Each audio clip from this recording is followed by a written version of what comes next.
जीवन ही कर्म है। अगर आप कर्म रहित बनना चाहते हैं तो ऐसी कोई चीज नहीं है। तो आपको क्या लगता है हम आपके साथ क्या करने की कोशिश करते रहे हैं? इनर इंजीनियरिंग से अचानक आपको जीवन और आजादी का एक नया एहसास होने लगा। ऐसा लाखों लोगों के साथ हुआ है, मुझे पता है। बस इतना हुआ था कि हमने आपको छोटे छोटे साधन दिए जिनसे आपने नए कर्म का निर्माण बंद कर दिया और अचानक इतना शानदार महसूस हुआ।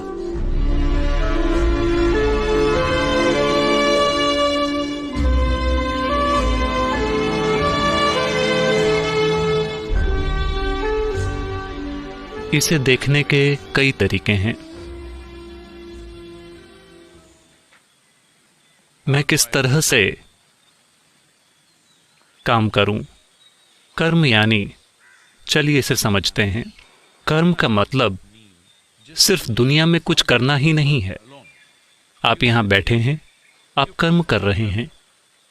यहां बैठने का कर्म, शरीर काम कर रहा है, ये सांस ले रहा है, ऑक्सीजन अंदर ले रहा है, कार्बन डाइऑक्साइड बाहर छोड़ रहा है। पेड़ आपको आशीर्वाद दे रहा है क्योंकि आप पर्याप्त कार्बन डाइऑक्साइड बाहर निकाल रहे हैं। मान लीजिए कि आपने उसे भी अपने अंदर जमा कर लिया और एक हीरा बनाया ताकि आप इसे किसी को दे सकें। नहीं नहीं, कार्बन ही तो है। फिर पेड़ आपको देखेगा और कहेगा आप किस तरह के गंवार हैं, आप कार्बन डाइऑक्साइड भी बाहर नहीं छोड़ रहे। ये एक तरह का कर्म है, मैं आपको बता रहा हूं। तो अगर आप यहां बैठकर सांस लेते हैं तो जहां तक पेड़ की बात है, आप एक अच्छा कर्म कर रहे हैं। आपको नहीं पता, आप जागरूक भी रह सकते हैं। पेड़ मुझे ऑक्सीजन दे रहा है, मैं कार्बन डाइऑक्साइड दे रहा हूं। क्या इसका मतलब यह है कि आपको जोर से सांस लेनी होगी? ऐसा कुछ भी नहीं है, आप बस सांस लीजिए, ये वैसे भी हो रहा है। तो शारीरिक कर्म हो रहा है। मानसिक कर्म ज्यादातर इंसानों के लिए हमेशा होता रहता है, लगभग हर समय। भावनात्मक कर्म हो रहा है, ऊर्जा कर्म हो रहा है, नहीं तो आप जीवित नहीं होते। तो कर्म हो रहा है। यह सिर्फ आपके द्वारा जागरूकता से किया काम नहीं है, ये बस हो रहा है। जीवन ही कर्म है। अगर आप निष्कर्म बनना चाहते हैं, लोग सोचते हैं कि इसका मतलब है कोई कर्म नहीं। अगर आप कर्म रहित बनना चाहते हैं तो ऐसी कोई चीज नहीं है, आप बहुत कम कर्म वाले बन सकते हैं। तो क्या एक आलसी आदमी निष्कर्म है? नहीं नहीं, आलस बहुत सारा कर्म है, क्योंकि आलसी बनने के लिए बहुत काम करना पड़ता है। कहने का मतलब, आपको हर चीज के लिए बहुत सारे स्पष्टीकरण तैयार करने होंगे और खुद को यह विश्वास दिलाना होगा कि आपको इस बारे में कुछ भी करने की जरूरत नहीं है। अभी वायरस फैल रहा है, आपके आसपास कोई मर रहा है, आपको अपने अंदर कुछ ना कुछ करना होगा ताकि आप उसके प्रति रिस्पॉन्ड ना करें, वरना उसके प्रति रिस्पॉन्ड करना आपके लिए स्वाभाविक है। तो आलसी होना निष्कर्म नहीं है। वैसे एक योगी लगभग एक हाइबरनेशन की अवस्था की तरह बन सकता है, जहां सब कुछ बहुत कम हो, लेकिन फिर भी वो कर्म से मुक्त नहीं है। शायद वो प्रति मिनट कम संख्या में सांसें ले रहा हो। आप शायद प्रति मिनट 12 से 15 सांसें लेते हैं। जब कोई यूं ही बैठता है तो उनके लिए शायद वो कम होकर 3 सांसें या शायद 6 या 8 हो जाएं, लेकिन आप उससे नीचे नहीं जा सकते। आप कुछ समय के लिए रोक भी सकते हैं, लेकिन ये सिर्फ कुछ समय के लिए है। अगर आप बिना सांस के रहें, इसे रोक कर नहीं, सिर्फ मेटाबॉलिज्म को कम करके, तो धीरे धीरे कर्म का एक अलग स्तर शरीर में गति पकड़ने लगेगा। जब ये गति पकड़ता है तो आप वैसे भी सांस लेंगे। ये फिर से सांस न लेने की स्थिति में जा सकता है और फिर से वापस आएगा। तो इस तरह से आप इसे कम कर सकते हैं, लेकिन फिर भी आप मुक्त नहीं हैं। आपको उठना होगा, थोड़ा पानी पीने के लिए या अपने मुंह में कुछ डालने के लिए। जब आप कुछ अंदर डालते हैं तो कुछ बाहर भी निकलेगा। ये सारी चीजें कर्म हैं।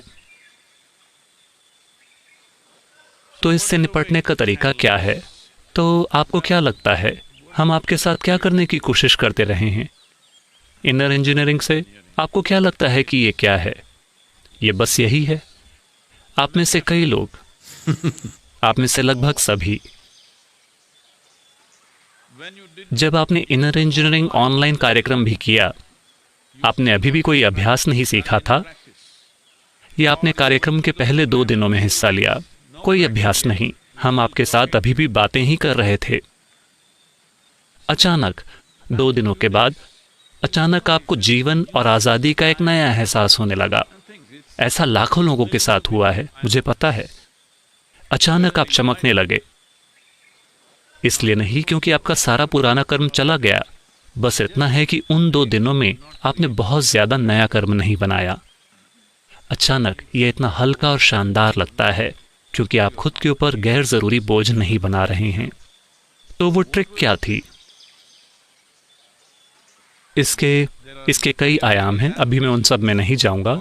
सरल सी चीज बस ये है, आपकी रिस्पॉन्ड करने की क्षमता। देखिए, मैं इस बारे में कुछ करूं या ना करूं, अगर मैं इस बारे में सोचता हूं, फिलहाल कई लोग इसके साथ संघर्ष कर रहे हैं। मान लीजिए कि यहां पर कोई कहीं पास में, सौभाग्य से यह हमारी पंचायत के इलाके तक नहीं पहुंचा है, हम स्थिति को बहुत कसकर मैनेज कर रहे हैं, आसपास कहीं किसी को इन्फेक्शन नहीं है। तो कोयंबटूर में कुछ लोग हैं, तो मान लीजिए कि वहां किसी को इन्फेक्शन है। अब मुझे कुछ करना चाहिए या नहीं? मैं क्यों करूं? दूसरे लोग करेंगे, हमें क्या पता कि वो लोग कौन हैं, उनके परिवार वाले होंगे, उन्हें करने दो। लेकिन अगर हम बस उस आदमी की पीड़ा को आपके सामने रख दें, तो आपको कुछ न करने के लिए बहुत सारा काम करना होगा। लेकिन आप जिस भी तरह से रिस्पॉन्ड कर सकते हैं, उस तरह से रिस्पॉन्ड करने के लिए हर कोई जाकर हर किसी की जान नहीं बचा सकता, लेकिन कम से कम जो आपसे होता है वो कीजिए। यह बहुत सरल है। आपको जितना कर्म करना पड़ेगा, मानसिक कर्म, वो नाटकीय रूप से कम हो जाएगा आपके मन के अंदर, सिर्फ इसलिए क्योंकि आपके रिस्पॉन्स में कोई भेदभाव नहीं रहा। रिस्पॉन्स में कोई भेदभाव नहीं है। लेकिन यह बात काम के साथ लागू नहीं होती, क्योंकि आप सारा काम करने का बीड़ा नहीं उठा सकते। काम आप हमेशा सोच समझ कर करते हैं, क्योंकि काम करने के लिए कई चीजों की जरूरत होती है।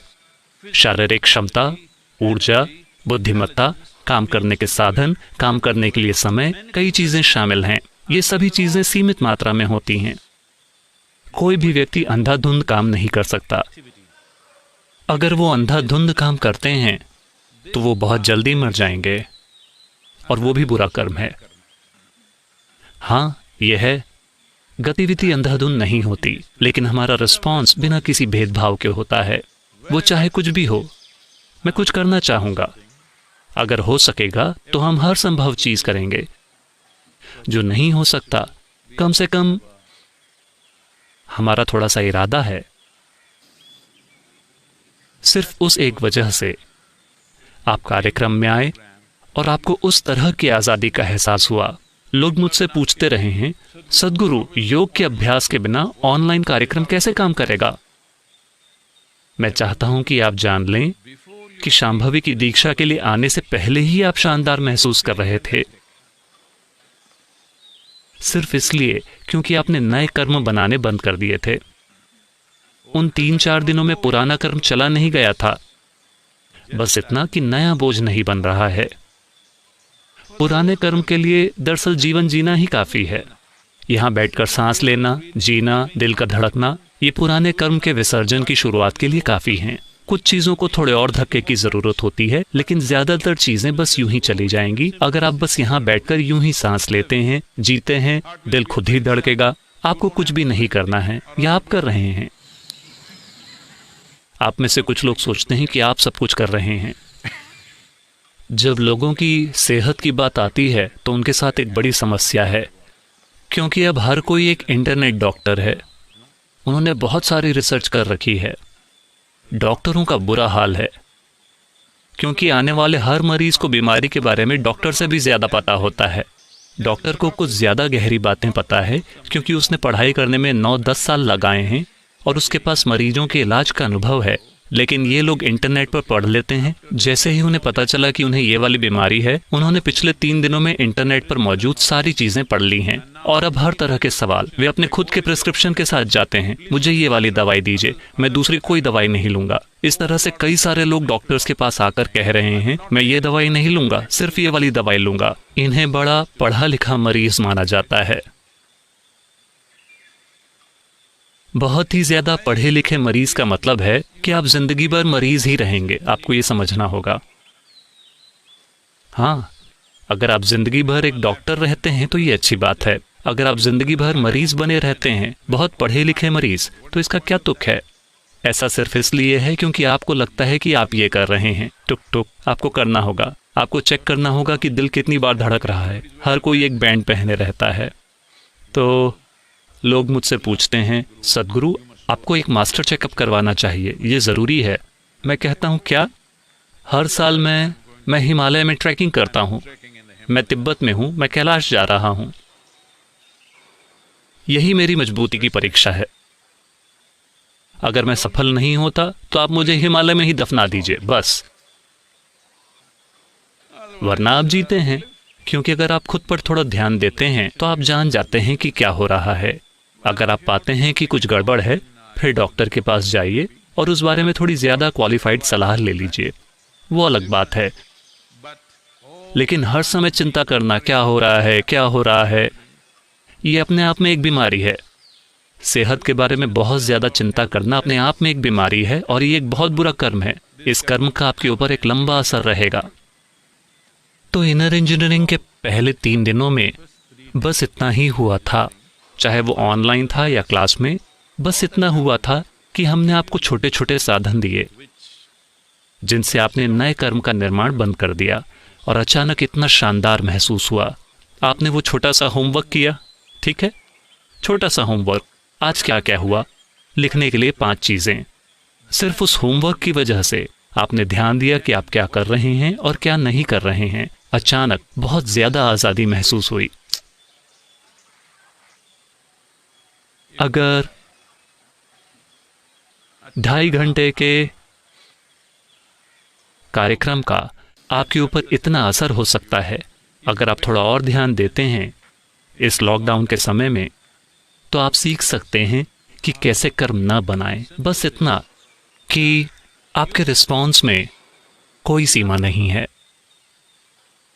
आप तय मत कीजिए कि क्या रिस्पॉन्ड करने के लायक है, क्या रिस्पॉन्ड करने के लायक नहीं है। वो आपका काम नहीं है। एक चिड़िया, एक टिड्डा, एक चींटी, एक इंसान, आदमी, औरत, बच्चा, चाहे कुछ भी हो, आप रिस्पॉन्ड कीजिए। कि आपको कुछ करना होगा? नहीं। काम हमेशा सोच समझकर किया जाता है, क्योंकि काम में उन चीजों की मात्राएं शामिल हैं जो असीमित नहीं हैं। हमारी ऊर्जा असीमित नहीं है, हमारी बुद्धि असीमित नहीं है, हमारे कार्य वो असीमित हो ही नहीं सकते, वो हमेशा सीमित होते हैं। लेकिन हमारी रिस्पॉन्ड करने की क्षमता असीमित है।